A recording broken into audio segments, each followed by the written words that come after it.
షర్మిల తెలంగాణ రాజకీయాల నుంచి నిష్క్రమించి ఆంధ్రప్రదేశ్ రాజకీయాల్లోకి ఎంటర్ అయ్యిండ్రు. కాంగ్రెస్ పార్టీలో జాయిన్ అయ్యిండ్రు. అక్కడ ఏ హోదా ఇస్తారు పార్టీలో అనే విషయం స్పష్టత లేదు. కానీ ఆవిడ ఎందువల్ల జాయిన్ అవుతున్నారు ఏమిటి అనే ఇత్యాది విషయాల గురించి మాట్లాడిండ్రు. షర్మిల ఆంధ్రప్రదేశ్ రాజకీయాల్లోకి ప్రధానంగా కాంగ్రెస్ పార్టీలోకి రావడం పట్ల వారి కుటుంబంలో చర్చ జరిగింది. వద్దు అని జగన్ రెడ్డి సూచన చేసినట్లు, కానీ ఆమె తను అనుకున్నట్లుగానే ముందుకెళ్ళినట్లు వార్తలు వచ్చినాయి. దీంట్లో నిజాలు ఏమిటో తెలియదు, వారు ఏం మాట్లాడుకున్నారో కూడా తెలియదు, మీడియాలో వచ్చిన కథనాలు. కానీ అన్నా చెల్లెళ్ళు వారిద్దరూ ఆంధ్రప్రదేశ్ రాజకీయాలలో భిన్నమైన శిబిరాలలో ఉన్నట్లు. ఇక్కడ మరి జగన్ ఎందుకు మౌనంగా ఉన్నట్లు, లేదా షర్మిల కాంగ్రెస్ పార్టీలో జాయిన్ అవడం వలన ఎవరికి ప్రయోజనము, కాంగ్రెస్ పార్టీకి ఎంత ఉంటుంది, జగన్కి ఏమన్నా ప్రయోజనం ఉంటుందా, ఇది బయట జరుగుతున్న చర్చ. దీని కనుక కొంచెం భిన్న కోణాల్లో మనం ఆలోచన చేస్తే కనుక షర్మిల ఆంధ్రప్రదేశ్ రాజకీయాల్లోకి ఎంటర్ కావడం వలన ప్రయోజనం ఎవరికంటే కాంగ్రెస్ పార్టీకి ఎంత ప్రయోజనం ఉంటుందో కానీ దానికి మించిన ప్రయోజనం జగన్కే ఉంటట్లు కనబడుతున్నది, వైఎస్ఆర్సీపీకే ఉండబోతున్నది. ఎందువల్లనంటే ఒకవేళ ప్రభుత్వ వ్యతిరేక ఓటు జగన్ రెండోసారి సీఎం అవుతారని, అవడానికి అవకాశాలు ఉన్నాయని అక్కడక్కడ జరుగుతున్న చర్చ, కొంతమంది చెప్తున్న మాట నోటి మాటగా అంటున్నారు. అది కూడా ఎంత వాస్తవం తెలియదు అంటున్నారు. కొన్ని సర్వేలలో కూడా జగన్కే అవకాశం ఉంటుందో ఏమో అని అంటున్నారు. అయితే ఎన్నికలు దగ్గర పడుతున్న కొద్ది మూడు మారుతుంది, ఎప్పటి ఉండదు. ఉదాహరణకు అక్కడ ప్రభుత్వ వ్యతిరేక ఓటును చీల్చుకోవడానికి తెలుగుదేశం జనసేన ఒక బలమైన ఫోర్స్గా పనిచేస్తున్నాయి. అక్కడ పవన్ కళ్యాణ్ చంద్రబాబు నాయుడు కలవడం వలన, లోకేష్ యాత్ర చేయడం వలన, చంద్రబాబు నాయుడు కూడా ఈ వయసులో తిరగడం వలన అది ఎట్లయినా కొంత సానుకూలంగానే కనబడుతుంది. కాబట్టి అంత తెలుగుదేశం కూడా అంత బలహీనంగా ఏమీ లేదు. చాలా నియోజకవర్గాల్లో రెండో స్థానంలో ఉన్నది పోయిన అసెంబ్లీ ఎన్నికల్లో. కాబట్టి ఈసారి జగన్ను గట్టిగా ఢీకొనాలంటే కనుక పవన్ కళ్యాణ్ చంద్రబాబు కలవడం వలన, అంటే ఉభయ గోదావరి కొంత కృష్ణా గుంటూరులో కొంత బెల్ట్ కలుపుకుంటే కాపుల ఓట్లు చాలా ప్రాబల్యమైనవి. అవి 2 డజన్లకు పైగా నియోజకవర్గాలను ప్రభావితం చేసేవి. ఇక్కడ మిగతా వాట్లలో చంద్రబాబు నాయుడు సామాజిక వర్గం ఉన్నది, తెలుగుదేశం పార్టీ కూడా బీచ్లో కొంత హోల్డ్ ఉన్నది. ఇవి చాలా బలంగా పనిచేసే అవకాశం ఉన్నది. ఇక్కడ ప్రభుత్వ వ్యతిరేక కూడా ఇవి చీల్చుకుంటాయి.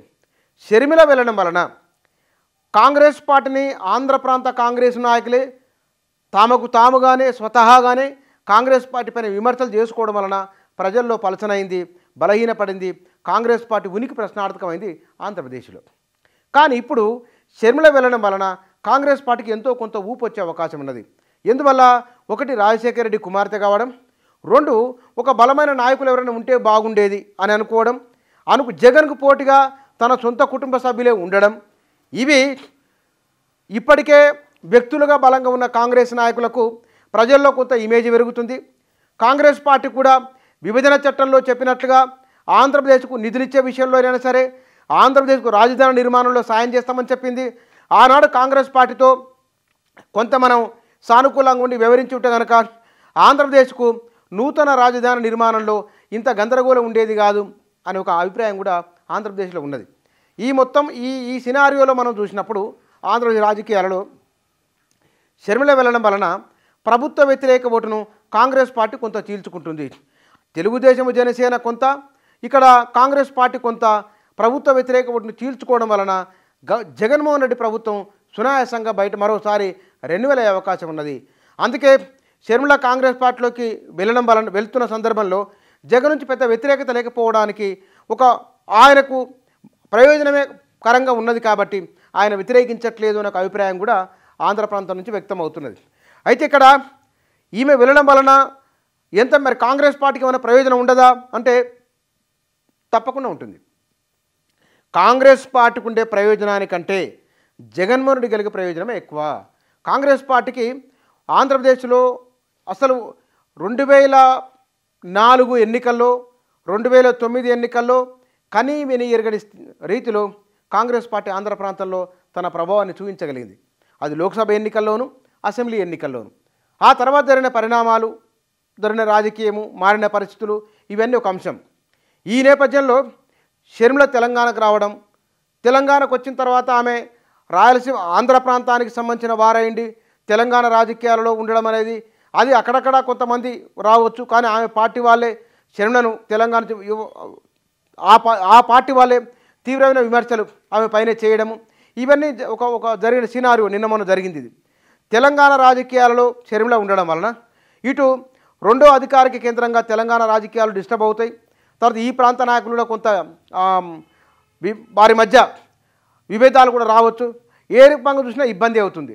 రెండోది ఆంధ్రప్రదేశ్లో బలమైన కాంగ్రెస్ నాయకులు లేరు, జనాన్ని కదిలించేవారు లేదా పార్టీని సమన్వయం చేసేవారు లేరు. షర్మిల ఉంటే కనుక తెలంగాణ కాంగ్రెస్లో ఇబ్బంది ఉండదు.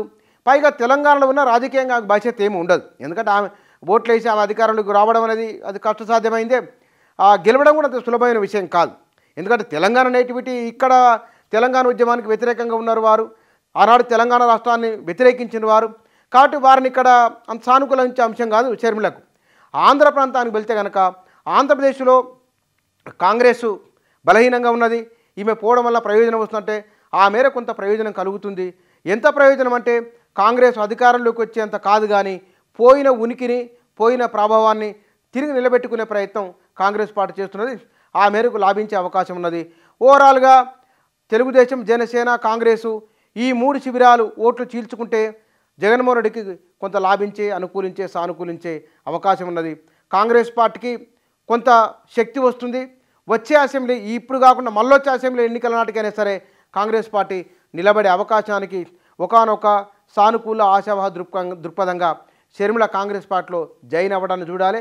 మరి ఆమె కడప నుంచి లోక్సభకు పోటీ చేస్తారని లేదా అక్కడ కాంగ్రెస్ పార్టీ రాష్ట్ర పార్టీ బాధ్యతలు స్వీకరిస్తారని ఇట్లా 2-3 రకాల చర్చలు జరుగుతున్నాయి.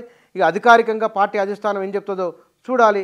షర్మిల రాజకీయ కాంగ్రెస్ పార్టీలో జాయిన్ అవ్వడం, ఆ జాయిన్ అయిన సందర్భం, ఏ పార్టీకి ఎట్లా ఏమి ప్రయోజనం అనేది ఆమె జాయిన్ అయిన సంబంధించిన కాంగ్రెస్ పార్టీలో జాయిన్ అవ్వడానికి సంబంధించిన అంశాలపైన విశ్లేషణ ఇది.